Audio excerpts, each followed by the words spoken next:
I'm alive. Oh, need to switch those around. There we go. Oh, Chris has just listened to the podcast while he's on the podcast. Sorry. That's normally how it goes. Sorry. Hi everyone and welcome to the Polygon Forest. I am Ubisoft concept artist Vin Hill and I am joined as ever by indie developer Mr. Christopher Jarvis. Hello. Okay, let's do this. So today we've got some very exciting news for the UK crowd, I guess, but we're going to sort of explain it for our American listeners so they can sort of understand what the hell the thumbnail to this video is even on about, or like what the hell we're even talking about. But all will be explained. We've also got some other stuff from Elden Ring, I think was shown this week, but then we've got a couple of little tidbits. Yeah, the video was shown and we've got some other bits and bobs we can talk about. Yeah. Yes. Yep. Jam-packed episode. But first, being jam-packed, we need to talk about what you've been playing this week, Chris. So what have you been playing? So I've been getting in the mood for Forza Horizon 5 by playing Forza Horizon 4 still. As you do. That makes sense. As I do. Yep. I've been I said on the pre-show, I've been living out my twisted fantasies about owning a classic car. So I've been driving around in a Porsche 944, doing it up, and it's freaking awesome. I love it. Fair enough. Getting your Clarkson in. Getting my Clarkson in, yeah. I even watched like Top Gear episode of it to see what they had to say about the 944, and they have enjoyed it in the past. So yeah, it's good to know. I'm glad that Jeremy Clarkson is helping you sort of pick your cars on Forza Horizon. That's just like this is the world we live in. I know, it's weird. When I was a kid and I was watching Top Gear, I never thought that I'd be rewatching those as like an adult and picking the car and then choosing it. But when I get Forza Horizon 5, I'm probably going to buy, as soon as I get enough credits, I'm probably going to buy the same car and do it up again and see what the difference is. And I'm going to really enjoy comparing the two. And I know that's really sad, but... hey man, whatever floats your boat. I know, yeah. So I guess, yeah, we can talk more about Forza Horizon 5 in a bit. But yeah, that's what I've been playing. And I've been playing Battlefield 5, which I'm really enjoying. Cool. And I just downloaded Destroy All Humans, and I was playing that with the lad earlier today, which is a cool little game where you play as a little alien, right? And you get to destroy all humans, and so like exploding heads, zapping ray guns, flinging cows at people, right? Killing people with chickens. Yeah, just good, clean, gross, disgusting, fun. Being aliens. A comedy game that's actually quite fun, just in the macro, how am I going to kill this person now sort of fun. Yeah, I know this game originally came out on like the I think it was PlayStation 2 and the original Xbox, and they've done a remake since. But I've not played the remake. I'm guessing you're playing the remake if you haven't realized. Yes. Like if the graphics are like holding up, then they must be. Yeah, it's definitely you a must remake. be playing the remake. Yeah. Yeah, like the explosion animation when you like because you can be in this flying saucer and explode things. It looks kind of cool. Yeah, it's definitely remake, 100%. Yeah, right. I recommend it. It's good bit of fun. Good Game Pass game. Good Game Pass game. Like one of the ones I would never have bought, but it's actually fun that I've downloaded it and I'm like blasting. That is the beauty of Game Pass. Like just being able to look at a game, and be like, I would never have bought this in a million years, but I'm gonna just download it and try it and just see what it is. It's sort of replaced the demo in that respect. Yes, that's kind of it. I was talking to my brother about this because he shared a video of. Do you remember the PlayStation Demo 1 disc? Oh yeah. Yeah, good times. And the music, like the intro and the right sort of noise when you're like flicking through the menus. I think like Abe's Odyssey or something was on there. Abe's Odyssey had Tekken 2. Tekken 2, yeah, I remember that disc. Ridge Racer, man, it had some cool games on there. Like Die Hard 1, 2, and 3 had like a demo of that. Yeah. Why did I get onto that? Why was I talking about that? Oh yeah, it's the end. Yeah, Game Pass has replaced the revival demo. Of demo. Right. So like. It's a shame that we've, since we grew up, demos didn't really exist, and so you had to rely on like games media and stuff like that, and you couldn't really try before you buy. Now this is kind of like the best of both worlds, where you've already bought most of it. Yeah, got access to it. I mean, it's kind of like someone was asking me, like, oh, this Game Pass thing is not going to last forever, or like the service model of video games. But if you ask people, like, okay, would you like go and buy box sets of Seasons again? Would you be happy going back to that? And they were like, no. Like it's like there it is. Like this is it. Yeah. Like we're done now. This is the new the new thing until something. This is the new normal. Replaces it. So all it takes is just put some skins. Like every game's just gonna have skins, and like you can just put a few quid towards skins or extras and like on tops, like more of.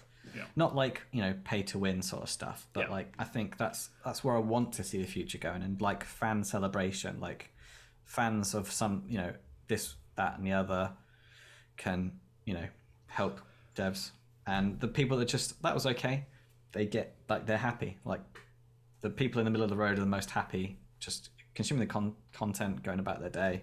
Yeah, and there is a really weird sort of pushback against that at the moment, which I don't fully understand. Like I don't really understand like why people are so opposed to this idea of buying stuff which is just cosmetics. That's it. Like pay to win should be abolished, like from all platforms. Should be a law. Like there should be laws like against that. Like, no joke. Like jokes aside, I think there should be something where like if you buy a product, like you should be able to finish the game at the same ability as everyone else. Loot boxes is gambling, and that's true, and there's laws against that in I agree with that. individual countries. But yeah, when it comes to cosmetic stuff, like who cares if someone wants to buy a hat? Who cares if someone wants to buy like a blue sword instead of like the standard grey one that you get in the game? Like as long as it doesn't have more power or like break the game in any way, whatever. Who cares? Like I don't understand. Like the only time it's ever broken immersion for me is like when I was playing Call of Duty World War II. I think that was the only thing. That was like weird, like running through like World War II landscape, fighting Germans, and then suddenly someone runs by in like a pink outfit, and you're like, ugh, sort of thing. Like that's the only time that it's really been like, that sucks. Like why? Yeah. If it was just them and they could see themselves in the pink costume, that's fine. But their choice was affecting your experience, and that's interesting. Yeah. That's. I guess that's a whole different sort of conversation around that. But yeah, it's kind of weird that people are so opposed to free games. Like, it's very weird. But people get upset when stuff's free. Yeah, they really do. It's strange, right? Like it's kind of a weird. Like, okay, so you're getting free games. You don't have to buy the hats, but you're angry, and they're like, yeah. It's like, okay, like more power to you, I guess. Yeah. So I've been playing that. Destroy All Humans. I highly recommend that as a Game Pass game. What have you been playing, Vin? Not much this week. I was mostly working on my own stuff, but I did get 5 minutes out, and I just started. Just booted up again for the first time in a while. Playing a game called Darkest Dungeon. I don't know if you've ever heard of this. It's sort of it's a rogue light. I think it's definitely considered. Where you go through. It's basically randomized sort of dungeons that you go through, but it's a really difficult game. It's kind of Souls-like in its sort of, its themes or whatever. Oh, what's it? Who's the guy called that they always base like Bloodborne style stuff off? Like the horror side of it. God, I completely Lovecraft. Thank you, Lovecraft. Right? Yes. Yeah. Thanks, Rachel. Thanks, Rach. Appreciate it. It's very Lovecraftian and stuff. Like it's very dark and dreary, and but the thing that makes this game more than anything, and people will know like that have played it, it's the voice acting. They've got one voice actor in the game that's sort of narrating the whole thing, and it's sort of like the owner of this mansion that you're sort of exploring and going through and sort of discovering all of the secrets and all that sort of stuff. But it's basically the owner of the mansion is sort of narrating the whole thing. But that's cool. His voice acting is bang on. Like it's one of the best like sort of things I've seen in an indie game in a long time. But I was joking with Rachel about this, but like I can imagine like the indie devs like that day, when they heard like the first sort of playbacks from this sort guy, of lines. They must have just been like, yes, like they must have felt like they hit gold, because some of it is brilliant, and it's well worth like the try. It's a very difficult game though, like, and it's a lot about R&D, like dice rolls. Like if as you're just walking through the dungeon, like you can just hit a trap and one of your people can die, and it's permadeath as well. So it's very brutal in that respect. But like in terms of the atmosphere and the voice acting and all that sort of stuff, it's just a very, very well polished game. I think the second one just came out. I think it's in early access. Okay. Still got a while to go, I think, because the way that the first game was sort of made and developed, they brought into early access for like it was a good year and a half, maybe even 2 years or something. But they were working on the game a long time just with the community and like, okay, we'll tweak this and we'll change that. And then when it did finally get like a 1.0 version, it was pristine. It was ready to go, sort of thing. So I think they're doing the same thing with the second one at the moment. So I'm gonna wait a while before I dive into it. So that's why I boot up the first one, and I'm gonna try and get through it again because I failed last time as well. But it's a very, very difficult game, but very enjoyable. Okay, so you didn't like complete it because you died. Yeah, like it's permadeath, right? So you got to start again. Yeah, it's like if you lose like I had my best 4 guys in my party like the last time I tried to play it, and they were just going through, and I think a trap hit one of them, and then I walked into a room, and then like 2 of them got killed. Then my last guy was like, all right, he's down to 0 sort of thing. And so I left, and I was like, man, I've just lost like all my best people. So I was like, I'll come back to this, and I never went back to it. But yeah, I'll try again. Okay, I'm enjoying it. Good. It's still fun. Is that as good as what you think Mass Effect 2 might be? I'm not sure. I haven't played Mass Effect 2. So.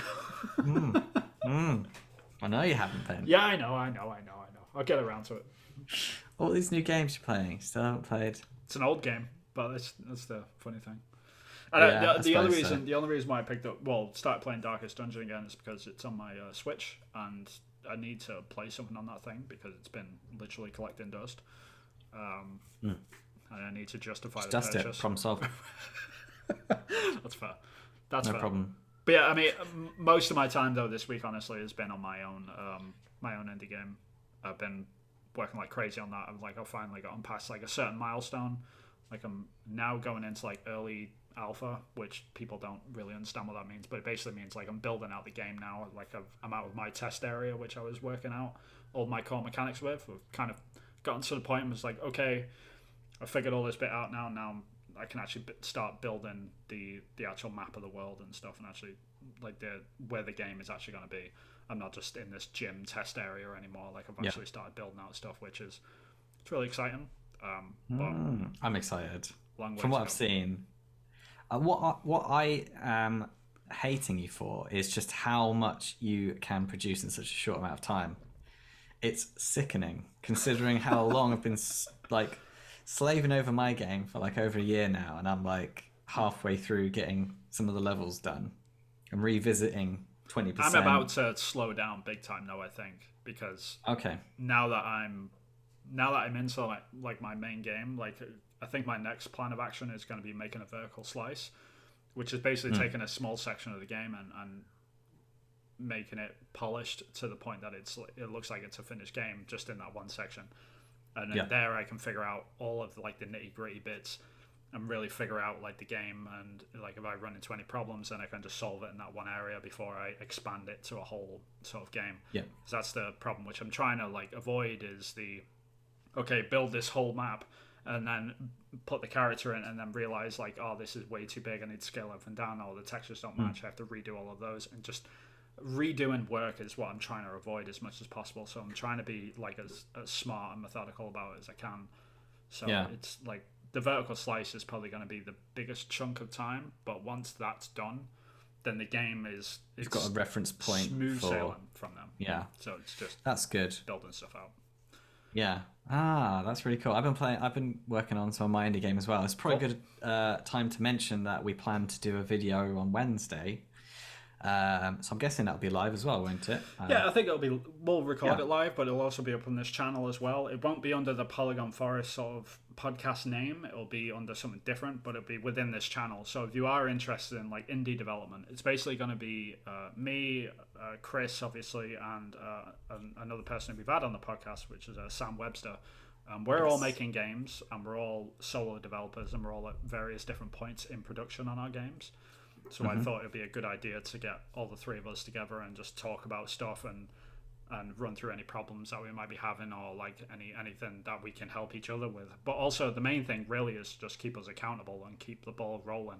No matter how small or much we've done, it doesn't matter if we've only like worked on one line of code. It's as long as we're doing something, and it sort of helps us keep accountable in that respect. But also like there's other developers out there that are probably watching us and like are in the same boat, and it's really hard being a solo developer because you've got no one to bounce ideas off, and just having that, so it'd be 100%. Yeah, 100%. That's really been really tricky. Like, what do I do? This would be a great opportunity to ask someone.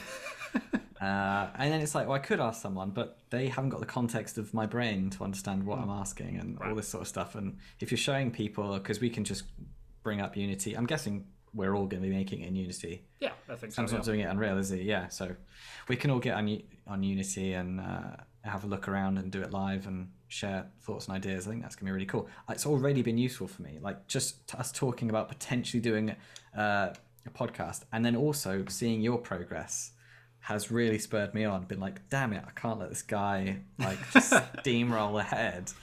So yeah, I started first, god damn it. Yeah, I've done it first. I got to finish first. Damn it. Your game's much bigger than mine, though, to be fair. So there is that. I don't know. It's all depending. Big. That's a word, isn't it? Bigger. Like. Well, what does bigger mean? More content, I guess. Like physically, like the amount of work that you have to make to produce. Like, because you've got a lot of levels in yours, which you're having to sort of build out and think about each individual level and all the individual puzzles. Whereas mine is very much just I'm in one small area that I'm. Yeah. It's incredibly dense in mine, but it's not like it's less work overall. I would argue, but okay. I don't know. Well, basically, you're saying you think you'll finish before me. Is what you're saying? Maybe we'll see. Yeah, no, I mean, even if I did, I don't think I will. But even if I did, I don't think it would be any fault of yours or anything. It's just more. I think we're just making very different games, and the scope of them are very different as well. That's true, yeah. They are very different. And this is my first game as well. And you've made a game and you've done loads of game design documents before as well. So we're coming at it from very different places, which I think is really interesting as well. And also you're like in the industry, so you've got industry standards that you can compare it to, and well, they don't do it like this at work and all this sort of stuff. Right. And obviously I've just had very limited experience that was like a decade ago now, which is kind of... kind of scary. And then Sam, he's coming in fresh as well, isn't he? He went. Yeah, I mean, he's just for disclosure, if anyone new's listening. Well, the majority of you are new and will be new listening, so you won't know that Sam went to the same university that me and Vin went to, which is Norwich University of the Arts. Yeah, just all different times, I guess. Where we did games design, games art and design course. Yeah, so we graduated in We graduated in 2012. Yeah, I think Sam graduated in 2010, I think it was, or maybe 2011. I'm not sure, like the year before. It was 11, I think. Yeah, it might have been like the first year you were there, he was finishing, maybe. Oh, okay. Or it might have been like what? I remember him. Yeah. It doesn't matter. It was one of those. Right. Yeah. He left an impression. I recognized him when I saw him on the video. Yeah, he's a good guy. He's very early in his game as well, so it'll be nice to have that sort of conversation about like him in the planning process. Whereas I think you're like the furthest along out of the three of us, and I'm sort of like in the middle. So it'd be a nice mix of people, like in the progress that they're at. So yeah, so it'd be something for everyone. Yeah, but hopefully there'll be something interesting from all three of us and at different stages. So it's not like one game dev log where you just week 3. Still producing levels. Week 4, still producing levels. Week 5, still producing. I mean, that's the mode that you're in right now, because you're so far along that you sort of figured out all of your core mechanics that you're just making levels now. So yeah, that's the weird part about all of this. You say that, but there are still some that exist in my mind only. Mechanics, which is crazy. I know that sounds bad. I know I should be testing it, but it's because it uses all the other physics that are in the game that I know back to front, inside out, left and right. And it's like combining mechanics and combining. We can go into it on Wednesday. Yeah, we'll talk about it on Wednesday. But yeah, we'll talk about that. Like that's a tidbit, I guess, like a snippet of what we're going to be doing on Wednesday with Sam. But yeah, if you are interested, then please like and subscribe, and you'll be sort of notified when we're actually going live, or like if you're interested in it after the fact, then it'll be up there. Yes, that's a good point. We haven't been saying that, but our subs have been growing recently, so that's been great. Thank you very much. We've gone past 100 subs. Last week we were at 99 subs, and now we're at like nearly coming up to 130 subs. So yeah, it's going up quick. It's been a good week. Yeah, it's been a very good week. Yeah, so that's good. What else have we got to talk about, Vin? We've got Elden Ring, or Games Master reboot, or Horizon 5. What do you want to talk about? I guess we will talk about the Games Master stuff. It's the elephant in the room. Yeah. But Yes. I'll It's let on the you. thumbnail. I'll let you set this one up.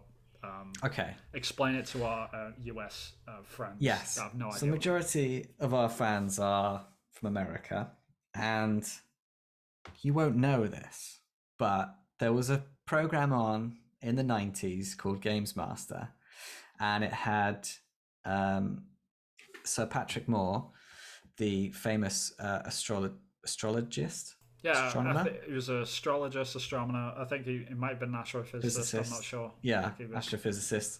He was famous for doing the Sky at Night, a program about like space and stars, all that sort of stars and all that sort of cool stuff, looking through telescopes. And so he turned a lot of people onto like that sort of world. And he also had like a bit part as the games master on this 90s video game television program, which lots of kids in their lots of adults in their 30s will know about in the UK. So it's quite famous program in the UK. In America, I don't think you wouldn't have known about it. I guess the equivalent would be like G4 in the UK, like in the US. Sorry, so which I didn't hear of. I've not heard of that. But I mean that like same as Games Master eventually like petered out and died, just like all of the sort of television game stuff. So it's very similar sort of thing, but a lot more wacky, I would argue. It was very 90s. Well, this was kind of like a bit like, did you guys have Nightmare in America? Again, that was very British, where you put on the helmet and it's like virtual reality. Anyway, you in Games Master, you had a mixture of like fantasy elements. You had because back in the day there was no internet. You couldn't Google how to get over a boss. You couldn't Google how to do the best practice in video games. You could talk to your friends about it, but you're both as clueless as each other. Yeah. So you had the Games Master that would give you hints and tips and tricks on how to complete games from like the Mega Drive and the SNES and all this sort of like 90s era consoles, which is just brilliant. And so Patrick Moore was into his games. He was into fantasy stuff. He was into his like now would be considered like retro gaming. And so he was kind of like a cool, interesting, quirky fit, and he became the Games Master. The whole point is that now they're like rebooting this format. It's going to be on E4, which I don't think you get in the UK in America, which is a channel on part of Channel 4 television. So E4 is kind of like the digital online kind of channel. It was its own channel. I think it still is, but it's being partnered with Oculus, with Facebook. So I guess Meta. Oculus. Yeah, I mean that'll be an interesting aspect in and of itself. Like I'm not sure because VR is just like obviously infamously hard to sort of explain to a non-VR like user. So how they're gonna go about that? I mean, if they're just a sponsor and they're just trying to like promote video games or whatever, and there's gonna be like an Oculus Quest sort of commercial or advert like in between everything, then that's whatever. That's fine. But it'll be very. I don't know what they're going to do because there were so many different aspects to the game. There was like reviews and news of video games, kind of similar to what we do, where we talk about games news. So there was that aspect. Sure. But then there was also like cheat codes, and they would like flash up the cheat codes, and you had to like record it on your VHS and then pause the tape. And that's like, which now when you think about that, is just kind of crazy. That now we have to use Google, where you'd have to like record it on VHS, pause the VHS tape to get the cheat codes, or go down to your local game store and buy a book full of the cheat codes. So that was interesting. And then the Games Master give you hints and tips and tricks on how to do stuff. So they obviously can't do those aspects. But what they're doing, there was a trailer released, and they're getting it's going to be like a panel show where they're getting celebrities on that like video games. There was a kid in the video with a boxing robe on, so I'm guessing he's some sort of esports YouTuber or something along those lines. I mean, you wouldn't get a kid in a boxing dressing gown otherwise, would you? Yeah, I mean, this is sort of like the weird thing about the whole situation. It's like it's going to be a very different show. There's going to be a lot of nostalgia around like the 30-year-olds like us, like the 30 to 35-year-olds that remember this stuff growing up. Yeah. It's going to be very different. It's not going to be the same. No, it's not going to be like I think it's Trevor McDonald is taking over the new spot. I think that's the big news around all of so this. Sir Trevor McDonald is going to be the new games master. So Sir Patrick Moore is obviously no longer with us. Right. But yeah, Sir Trevor McDonald. And again, people in the US won't know who Sir Trevor McDonald is, but he was basically he was a news presenter. So he was on the news, BBC News for donkey's years. And so back in the day in the UK when there's only like 5 channels and BBC was the best, ITV was mediocre and Channel 4 was like only for certain things and Channel 5 was just daytime movies. Yeah, Trevor McDonald was like the news anchor for the UK for generations. So he's well known, well loved, well respected, and then now suddenly he's coming along with a big bulbous head and like a machiney type eye, but still wearing his glasses, so the glasses are warped on the trailer. Being the games master. I don't know, there hasn't been much media coverage about whether or not he actually likes video games, why he's doing this. Money. To see whether or not, Lots of could money. be. He might be think this isn't going to take off, it's a reboot, it's not going to last, I'll get my paycheck and be off. Who knows? Yeah, it's tough, man. I mean, see. it's because like maybe he's a huge gamer. I don't know. Maybe he's like. Could be. I'd love that if that's the case. Right. Maybe he's just Trevor McDonald on World of Warcraft every night. Like I'm not sure, but that'd be hilarious if it was true. But yeah, I mean, my fear is like they're just trying to make like a televised version of Twitch. Like that's my fear, I guess. Yeah, they're being very brave because I can't see how it's going to work. Right. Although panel shows are actually, they're in their kind of, you could argue that panel shows are in their golden age at the moment where they do well. People like watching them.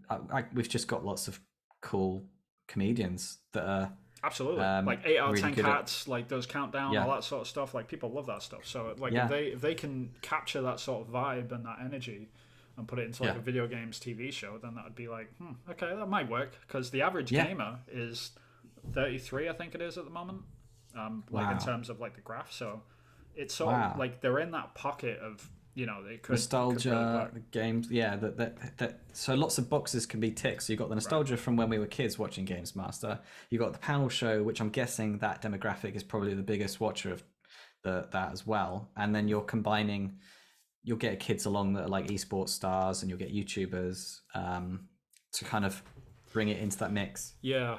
So see how it pans out, I guess. But I am nervous about it. Don't get me wrong, because it is randomly Trevor McDonald. Like it's kind of like Keith Olbermann or something. Like in the US, like if he started doing like a like that sort of anchor, or I don't know who that is. Is he a news anchor? Yeah. So I know the perfect example. It's like the US listeners, like if Lester Holt turned around and was like, I'm going to make a video game TV show and do G4 next year, I'm going to be presenting that.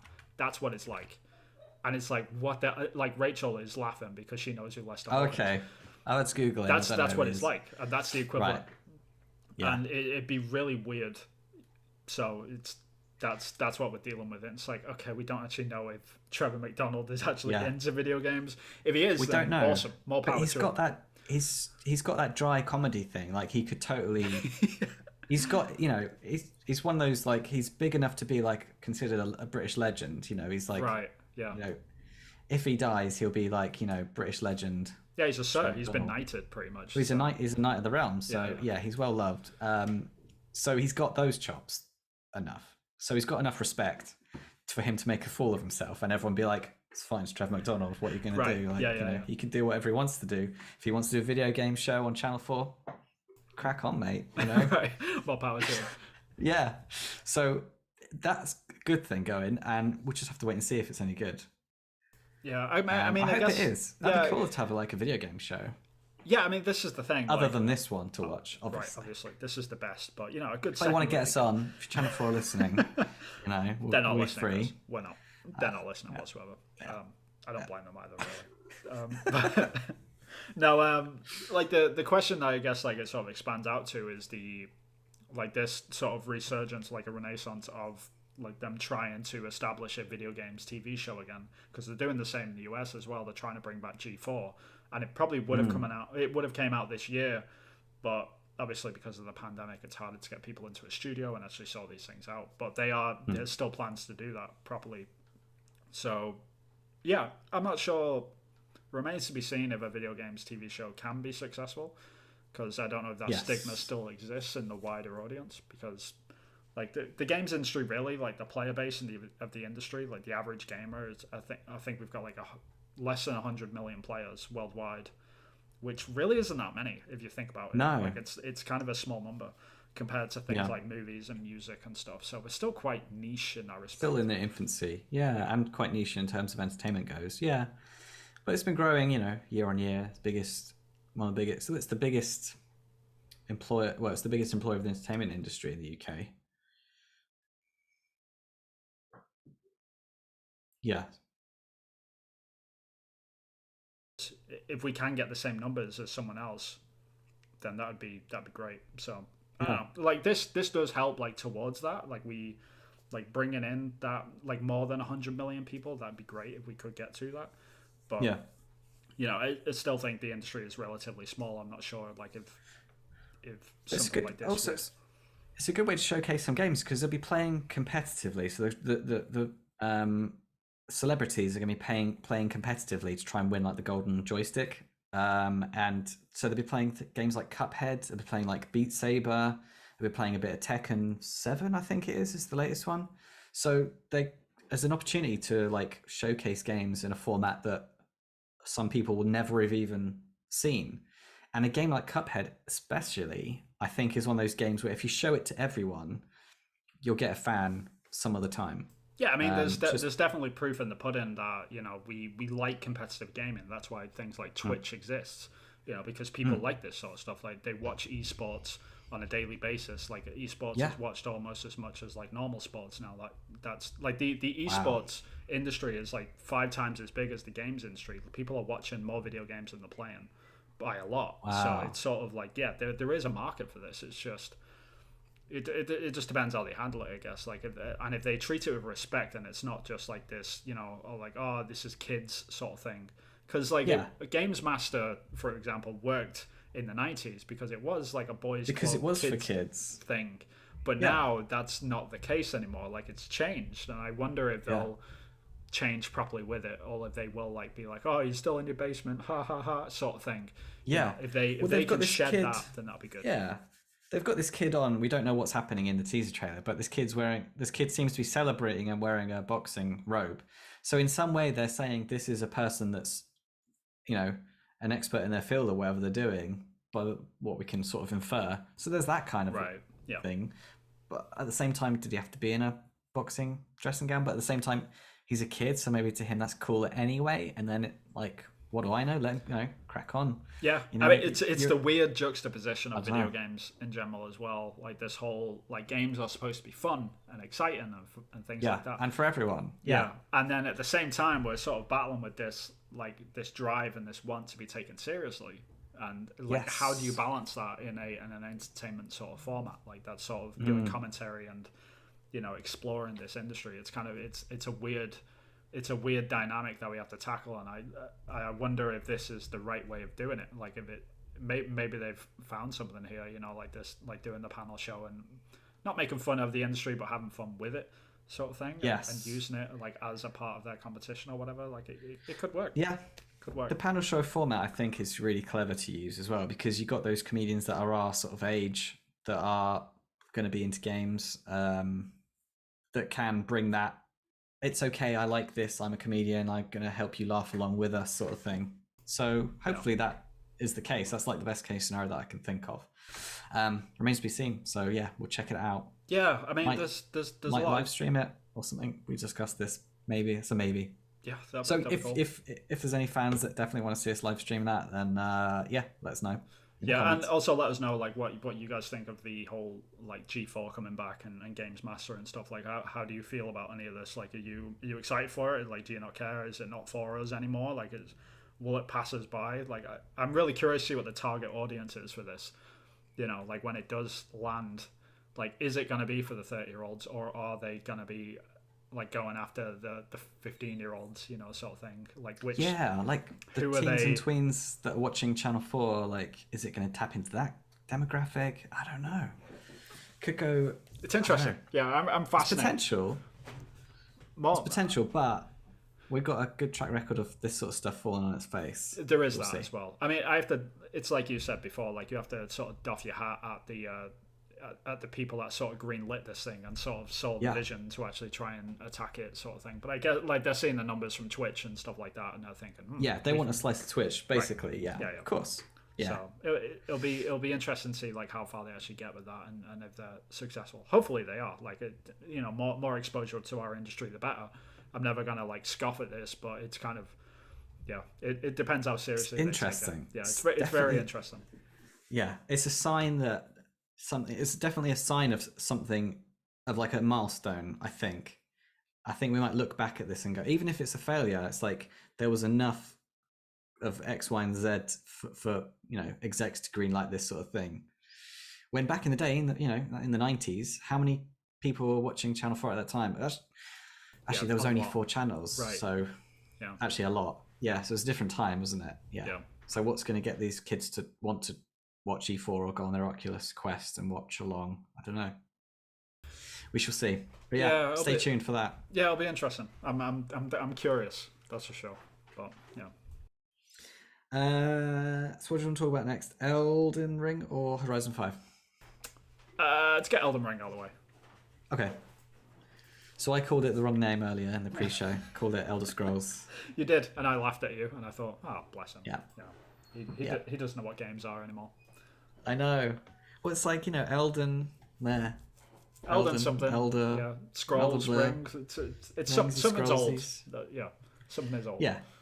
Is that what Elden even means? Yeah, I guess so. Like it's the old version of something. I guess that's what it sort of means. But yeah, they had like, to sort of give people context, like if you've been living under a rock in the games industry this week, Namco Bandai, I can never remember. Like I always get the B's and the N's mixed up on them 2 words. Anyway, the publisher of Elden Ring, Namco Bamco, I think that's it. No, it's not. But anyway, in their infinite wisdom, they finally showed us some gameplay from this thing, like actual, not just like quick shots of like the game. Teaser. It wasn't like teasing. It was like it was actually deep gameplay. Dive. Yeah, and they did. I think they spent about 15 minutes on the game. It's like 20, 25 minutes. Yeah, big chunk. It's a big chunk. But I'm showing the footage now, like as we're talking about it. But they finally showed gameplay, and there's a lot of new things coming to the Souls format, which like that'll be one to sort of touch upon. But did you get to watch the whole thing, Chris? I watched the majority of it. I kind of did skip around when they were like doing battles, and again, that's kind of like all testament to them. They didn't skimp out on a whole boss battle from like through to completion. There was some editing involved in some bits and pieces, but that was good. I like that. It just goes to show that it was like proper gameplay being used, and it wasn't like setups.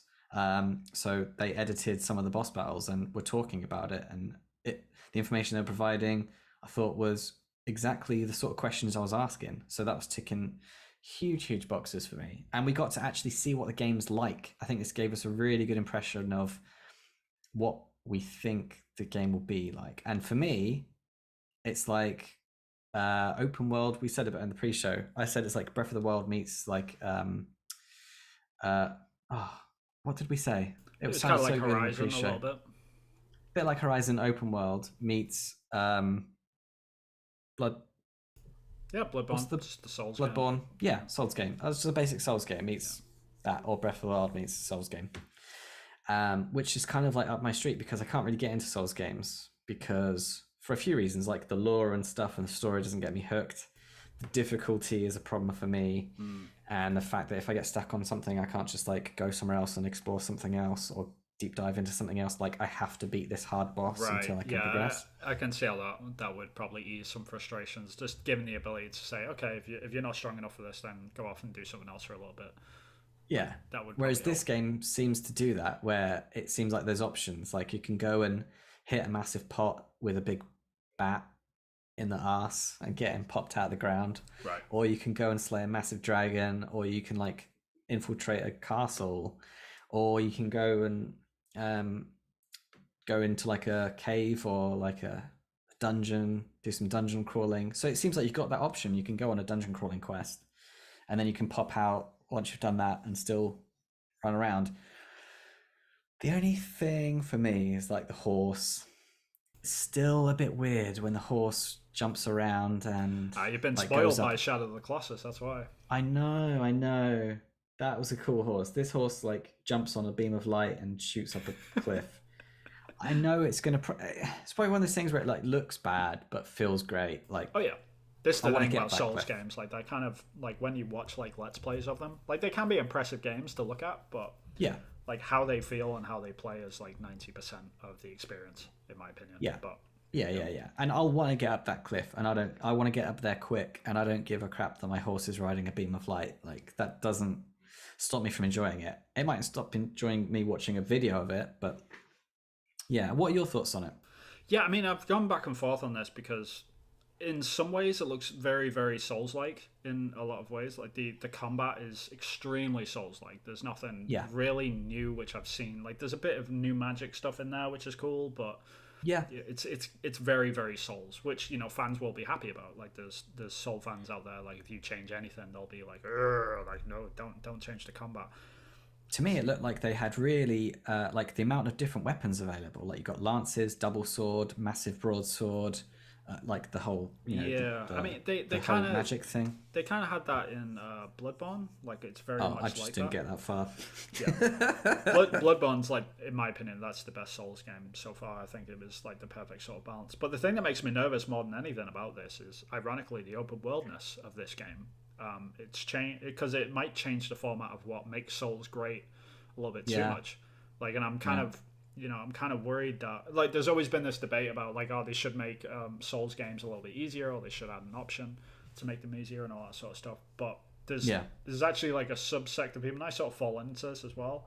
Is that if they made the game easier, then it might expose like some of the bad systems which the game has got. And this is another way of doing that, because like it's an open world game now. It's like the thing that made Bloodborne and all that really tense is because you're going through like this alleyway and this enemy comes up to you and there's literally no other thing to do. You have to go through them, or you have to figure out a way to sort of get by to them completion. or whatever. Right. Yeah, And that challenge of like overcoming that and finally getting by them is just like, yes, okay, I've accomplished this.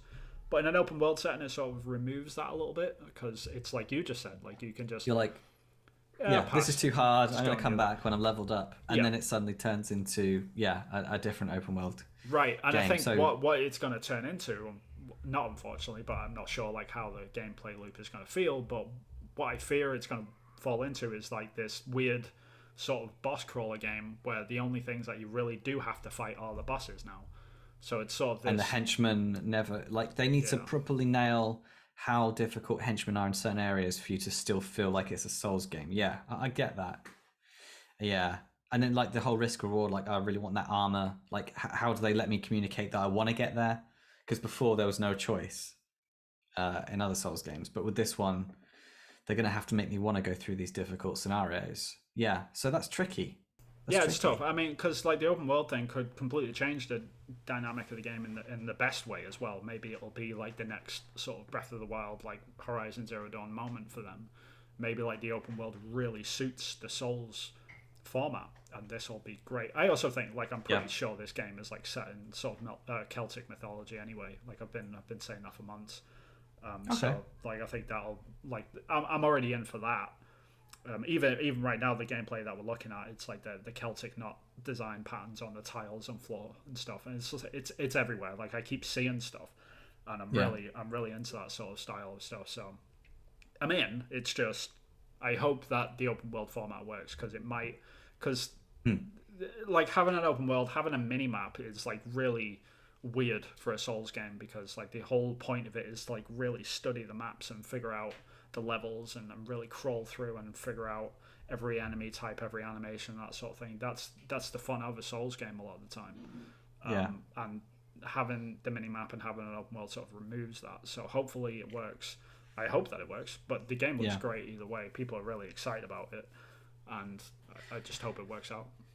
Yeah, I hope so too. I mean, my other hope is that the story is presented un-Souls like. Like I want the lore to be more accessible. Like if you're going to go open world, I want them to embrace that and make the story elements open world. I want to have easy access to, I want to know why my hero is doing these things, because that's really for me one of the most important aspects. It's like gameplay and then like motivation, and that's what Horizon Zero Dawn like nailed for me. Was like I was totally on board every step of the way, to the point where I got her tattooed, on my arm. So, Good shout. That I want that for this, so I can get like Elden Ring, like those that cool helmet like tattooed on my face. Yeah. Yeah, that would be cool. It's just a matter of it pans out like properly and how well they do everything. I mean, I hope that the story's a little bit better in this one as well. Like a lot of the Souls fans out there will be like throwing stuff at their screens, like me saying. Yeah, they'll be going, "It's the best story." Right. It's just you got to earn the story, man. Yeah, I disagree with that. I mean, even when like Bloodborne was a great game, like I really enjoyed it.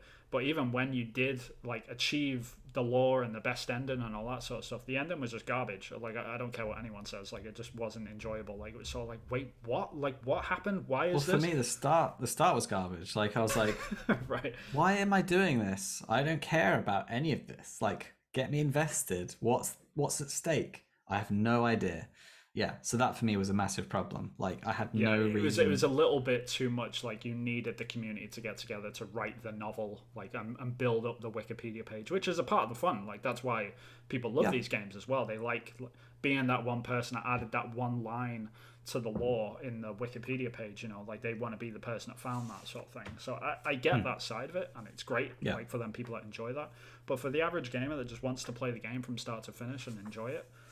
Like it's sort of like we're missing a huge piece of that, and it's very strange to me. Even when you do earn like the best endings, like I got the best ending in the Souls game, in Bloodborne, and I was just confused. I had to go and read stuff, not because it was like, oh, I found the best ending, like this is great sort of thing. I've got so many questions. Right. It was more like, all I had was questions. Like there was no answers whatsoever. It was just like, wait, why did this happen? Like why am I this thing? And people like who have finished and got like the best ending in Bloodborne will know what the hell I'm talking about. I was just completely confused. I had no idea. And then like random bosses that you just passed by casually in the game actually like had this massive impact on the story that you didn't know about because you didn't read like one piece of paper in a dungeon that was like on the other side of the game or something. So much of that stuff. Like I really hope that they, I don't know, just make the story a bit more coherent for people that want to enjoy the story. Yeah, I just want to be spoon-fed story. Is that too much to ask? Basically, I want to be like a 3-year-old. Like, give me the story I want. I want pictures and I want it to be colorful. I don't know what to tell you. But that's the other thing. The fact you mentioned colorful. I mean, it looks kind of like lush and vibrant. The only thing which made me go, is looking at some of the vistas, and they chose to go more fantastical as a direction than realistic. I don't know whether or not I would have enjoyed it more if it had a few more humanistic like clouds or like sky box, just to like make it feel more grounded. Obviously it's a design choice and I hope it works out. Maybe that's just what we've seen, but there's always a weird thing, like when it comes to art direction anyway, like you never know if you want to go the historical realism route or if you want to go like the mythology route. That's sort of the fork that we're going off onto at the moment. And you can do a bit of both as well. Like Ghost of Tsushima did this beautifully. They went into like the mythology of like Japanese sort of like the ideal version of like what they would like presume Japanese mythology would look like, and that's what Ghost of Tsushima, like the Tsushima Island, looked like. But it's based in a historical context, so they can you can play around with that sort of stuff, I guess. But at the end of the day, like it's a video game, like people have got to enjoy it. So like the more fantastical it is, the better, I guess. Yeah, and that's more Soulsy, isn't it? I suppose it's quite bombastic in that sense with the styling. So looking forward to it. It's got me hyped up. When I saw just the teaser side of things, I was just like, meh, looks okay. But actually sitting down and watching a big chunk of the gameplay, I was like, I want to kill that dragon. I want to like level up my armor. I want 2 swords. I want to cast some spells on a dragon. I want to ride on my horse and like chop a dragon when it's laying down. That looks like freaking awesome gameplay. So I mean, and I didn't see any weird stuff of like in Souls games, like you have like a massive giant with a massive sword, a massive like shield, and he slams it down. But because you timed it right, you like roll through the shield and stuff. And I was just like, ugh. but I never didn't see any of that stuff here. So that's kind of like little icks for me. Again, but again, I wasn't a fan of those games, so they've got to do a lot to get me on board. Yeah, I mean, it looks like that's what the trailer's for, though. Like the hardcore yeah, Soul fans that they've already bought this, they pre-ordered it. Like yeah. this isn't for them. This is for like the This rando is for me, Joes yeah. like you. So, Yeah, 100%. Because it really got me like, oh, this doesn't look like those other ones in those ways. So yeah, I think they did a good job there because I was on the fence with the teaser trailer, but this is like, yep, I need to buy this now. I need to see what this is about. Yeah, definitely. So they've done a good job there. Yeah, it looks very cool. Yes, it looks very cool. When's it out? I think it's February something. Okay. Oh, Rachel's just going off on one. Apologies, viewers. We'll give us some time to sort this out. It's all good. Vin's looking nervous. Give us a sign if you're okay. It's all right. It's the basically the apartment downstairs is making a lot of noise right now. You can probably hear them on the stream. Yeah, so they're really loud. We've been having a lot of problems with them, but yeah, apologies. Yeah, end of February. Yeah, so that'll be cool. Looking forward to that. The other thing I just wanted to talk about is just some good news for a change on Twitter. And the good news is around Forza Horizon 5. Ah, okay. And I've been seeing some cool stuff with some devs that are like really pleased to be working on the game. It's Playground Games, isn't it? In the UK. Yep. It's a UK team. And all I've just been hearing is cool little stories. Not like scripted marketing, not like any of that sort of stuff, but like the devs going like, I did this, and like being super proud, and then people engaging and stuff. And the official stuff that I have seen has been mostly positive. There's been like, it's been so popular that the server's a bit tricky. And so there's been people, and again, people haven't been like going, this is terrible, I can't get on. It's like, I can't wait to get on the servers. Like, I want to play the game. So it's been all like mostly 100% positive that I've seen, which has been great. Yeah, it's been great to see Xbox like get a win basically. Like a lot of people worried that Xbox were just going to be pulling out 8 out of 10s and like not bad games, but like decent games, I guess. But no, like game of the year contenders. They were sort of worried like that was never going to happen for them, and they were just going to like pile in stuff at Game Pass, which is great, sort of thing. But like it's good to see them flourish, like this. So it's exciting for Xbox fans as well. Like people have been waiting for a good game, especially on Series X. Like it's been sort of like it's starting now. Like we're in next gen, and this is like one of the first games sort of come along to really show off the system. So it's great. Yeah, and it's great that it's both of those things. So it's like it's next gen. It's showing off, like racing games traditionally have been like the showcase of what the next gen console is capable of. Like this pretty graphics.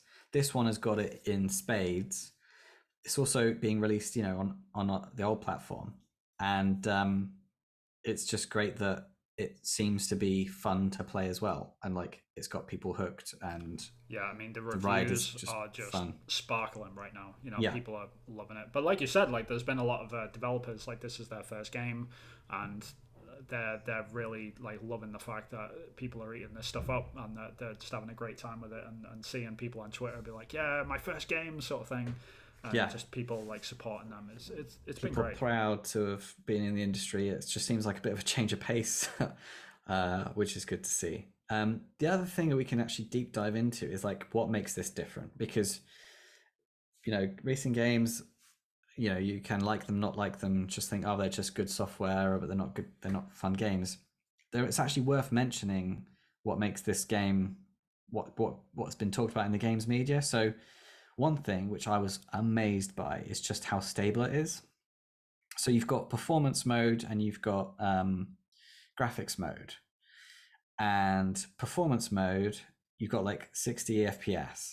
And these people have been testing it. They've put like 12 or 13 hours in, and they're saying, and they've had those like things that can measure the frame rate, and they're saying like literally 1 or 2 dips in certain built up jungly areas.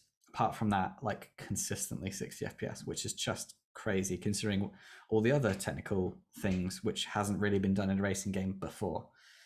like the ray tracing and the sound and stuff like that we can go into. But on the performance mode, there's the 60 FPS, but on the graphical mode, you've got 30 FPS, and that is running super like solid, 100% like solid. Yeah.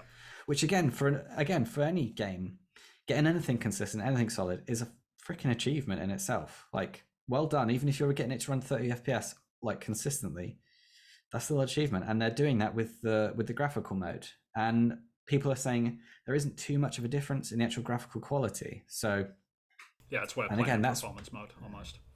Yeah, exactly. So people are saying that it feels way different between Forza 4 and Forza 5. Like, it feels more like input. Like, you can tell the difference between the input and the output.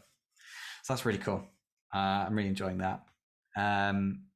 So yeah, it's got ray tracing, which is cool. So yeah, you've got like reflections. Cool. Yeah, I mean, this is the good thing about this sort of game, is that racing games are inherently good games to sort of show off new technologies and new systems like this. So like ray tracing, reflections, stuff like that. It's like the interior of the cars, like how good it looks, like just the quality of like the particle effects as well. Like, people have been constantly talking about that in all the reviews that I've read, just like how good the smoke looks, you know. It's stuff like that, which I think this is the perfect game to sort of show off as well. So yeah definitely. Like, they've got when you show off the car in Forza 4, you're like, you buy a house and you have the car outside, so it's like ambient light everywhere, so you've got like consistent lighting, so you can have like shiny metals, but you don't have to give much detail. In like 5, they've got you in like a garage with lights all around, so that it's showing off the lights reflected in the car, and like showing off lights reflecting off the window glass, reflecting off the mirrors, reflecting off even like the actual brake discs. And so they've got that, and showing off ambient occlusion as well, so it's showing where the light is where the shadows are sort of gathering underneath the car, and they're like showing all that stuff off, and that just seems really, really cool. The sound as well, you've got like ray tracing on the sound, so sound knows if it's hitting a wall, if it's hitting what type of material, if there's a car obstructing something, so that it'll give you the sound of bananas. That's crazy. Crazy. Of like engines being obstructed by other cars and bouncing off walls, and it's using like ray tracing to do that. The environmental stuff, where you've got the volumetrics and you've got light coming through the canopies of the jungle, and all that sort of crazy stuff. The sandstorms look insane, where they've got particle physics when you're outside of the storm, and then when you're inside the storm, it's like volumetric. So they're like got two systems depending on where you are in the storm, which is just crazy. Yeah, it's just nice to see, because we've been playing with all of this sort of stuff over the past sort of year. Well, the games industry has, like, all the ray tracing and like new particle effects and all this sort of stuff.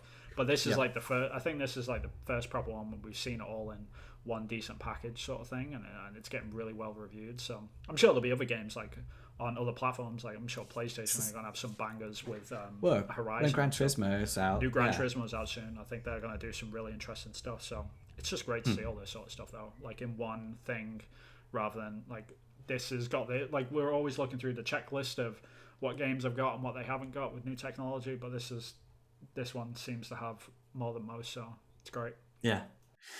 So I'm really looking forward to downloading that. I'll be jumping in on the. I think it comes out on the 9th for Game Pass subscribers. So. Oh, the 9th, not the 11th. Sorry. Right. My bad. Is it? I'm not sure. It's better check either way. But if you're, the game's already. I think physical copies, like people that have been playing it early, I think they're almost at 1 million sort of players, which is sort of insane, because the only people that can play it are the early access people, and they had to pay like the special like $100 special edition thing. So the fact that they've got like 1 million people on that already kind of shows like the momentum that they got going in for this thing to come out on Game Pass. It's going to be big. It's going to be a big thing. It's going to explode when it comes out on Game Pass. It's just going to go through the roof.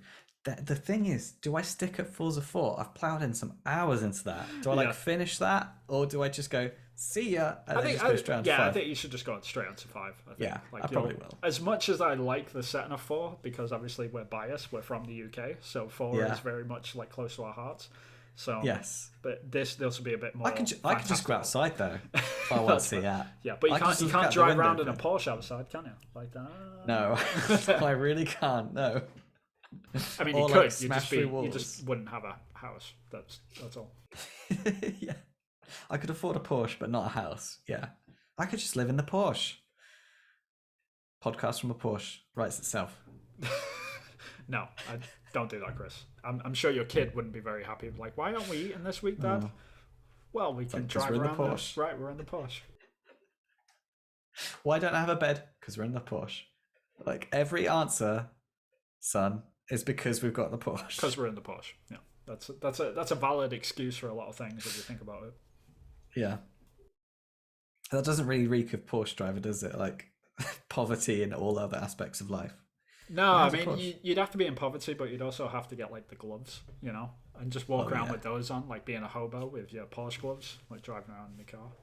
Like Joey in Friends when he pretends like he's got the Porsche. There you go. That's it. You've nailed it. So anyone that's younger than us won't get that reference, but yeah. Not at all. But according to our demographic, they're all at our age anyway. There's no one younger watching. Yeah, that's fine. You'll all know what Friends is. So yeah. So yeah, it's been quite a good week. It's been a bit dry some other weeks prior, but games it are looks coming like out. Man. This is people the are buying start. games. Like we've got Forza Horizon. Call of Duty just got reviewed. Vanguard. Like it's been up and down. Yeah. I think between 7s and 9s. Like it's really like every single review has been really different on that game. Like they're prominently saying that it's got really good amount of content in there, but it's Call of Duty. It's very much part of the course. Yeah. Which is good or bad depending on your sort of preference to Call of Duty, I guess. But yeah, there was also Shin Megami Tensei 5 came out this week, which is a massive RPG, which people have been waiting for a long time.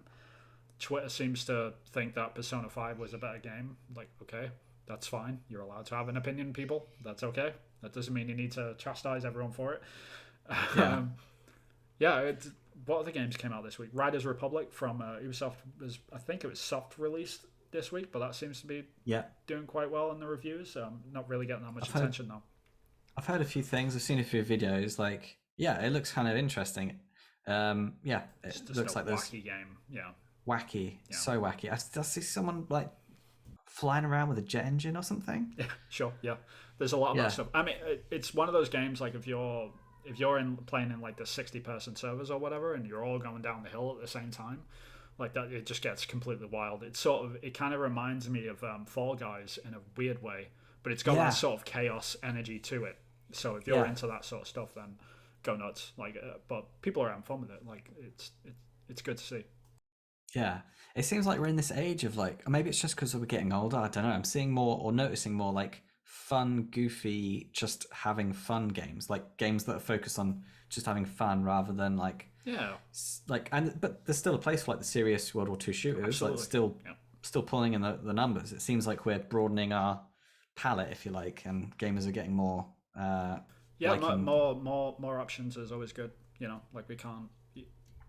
I can't scoff too hard at that sort of stuff. Like as much as I like Fall Guys and like Among Us, like more clones of that, whatever. Oh, I love Among Us. This is what I mean though. Like everyone's got their own sort of flavor of wackiness. Like I've got my like I like Katamari sort of thing, but no one else. Like there's a lot of other people. It's like you just roll a ball around. Like what? It's stupid sort of thing. But it's different strokes, different folks. Yeah, and like comedy games as well. Like that Destroy All Humans. It's just like wacky, goofy, silly, sick, funny sort of stuff. Options are always good. They're always good. So it's fun.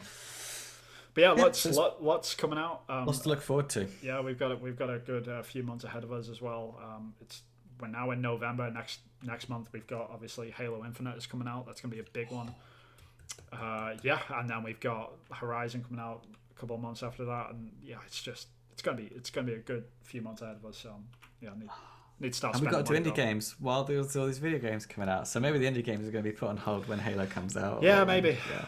But speaking of indie games, though, please keep subscribed and liked so you can sort of be notified when we do our indie game sort of roundtable like solo dev thing that we're doing on Wednesday with Sam Webster. Yes. Like you can sort of find out what it's like to make a game if you are completely interested in that, or if you are a developer, like come along and sort of get some ideas or like figure out different sort of strategies around certain things. Yeah. We're sort of stumbling our way through as well.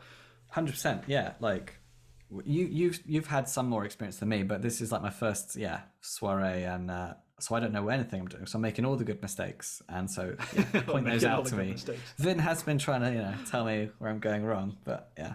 Nah, I mean, so thank you for that. I always say to people like making a video game is the easiest thing in the world, but finishing a video game is one of the hardest things in the world. Like that's the so like the fact that you've gotten as far as you have, like you're learning lessons for your next game. You know what I mean? 100%. So you're going to be like in the next game, be like, all right, I'm not going to do any of that this time. I'm going to do it this way instead, and you'll be definitely way more won't be making. No, there'll be no environments made out of circles. Oh, actually, no, because then planets. I'm an idiot. My second game, they're going to be spherical instead of 2D. I'm such an idiot. I haven't learned any lessons at all. You haven't? No. Don't make games out of 2D out of circles. Don't make environments out of circles. I've got a better piece of advice. Just don't listen to Chris. Like that's the good way through life. Just don't. Yeah, it's all good. Whatever I'm doing, just do the opposite, and then you'll probably be successful. Yep, and you'll have a video game made out of squares, and you'll be done in half the time. Yeah. Yeah. But yeah, everyone, thank you very much for tuning in and sort of listening to us ramble about video games for the past hour. If you did like the episode, then please like and subscribe. Make sure you hit the bell icon so you can be notified when we do go live. We normally go live every Sunday, like today, and we normally upload to the sort of popular podcast services, which whenever Chris can be bothered to get around to actually upload them and get them on there. But we're also on audio format if you are into that though. Yes, we use Anchor to publish onto all the major podcast services. But, if anyone does get upset, then please send me a comment. Because if anyone comments, like, oh, where's the audio version? I will be motivated. I'll be totally getting on it. But actually saying that, you would have had to have watched the whole video until the end to then comment, I need to listen to this now. Yeah, so maybe that's why no one's... No, because it'll be the next one. They'll be like, oh, okay, he said that in the last one. Oh, he said that in the last one, and I want the next one, and it's Tuesday. Yeah. Good point. Yep. Yes. So okay, fine. Basically, what we're trying to tell you is please send your abuse at Chris. I'm sure he'll be happy to receive it, and that might actually motivate him to do what he needs to do. It will help the YouTube algorithm, so I'm actually fine with that. Yeah. Good stuff. Good stuff. So, yeah. But yeah, Chris, where can people find you? So I've got my Twitter, which is at Acrylic Pixel, where I put on the little GIFs on Screenshot Saturday of my indie game that I'm making, and I've also got a little YouTube channel where I put on a few bits and pieces, which kind of seems superfluous now that I'm doing this, which is also Acrylic Pixel. So catch me on that. And where can we find your art and indie gamey stuff, Finn? Because you're also a concept artist for Ubisoft. Correct. Yeah. For my concept art stuff, you can find me on ArtStation. I am Vin Hill Art. You just Google me. I'll pop up. Like I'm sort of. Like I've spread myself over the internet pretty thin. Kind of big news now. So, right, everyone knows you. No, I'm not that case. I just annoy people so much that the algorithm's like, all right, fine, we'll put you on Google, leave us alone. But yeah, if you Google Vin Hill Art, you'll find me. Also, I'm on Twitter for my indie stuff, which we're going to be talking about on Wednesday, which is at Hillfort Games. You can find me on there, and all my updates for my game are going to be sort of ramping up pretty soon because things are going to start looking pretty, I hope. So, yeah. On to the next It already phase. looks pretty, Vin, so I don't know what you're talking about. No, it's all in white boxes now. Like you. Oh, now it's white boxes. Now it's white boxes. I'll show you after we've wrapped up. But yeah. Okay. But yeah, if you want to keep up to date, then I'm on there. But yeah. Cool.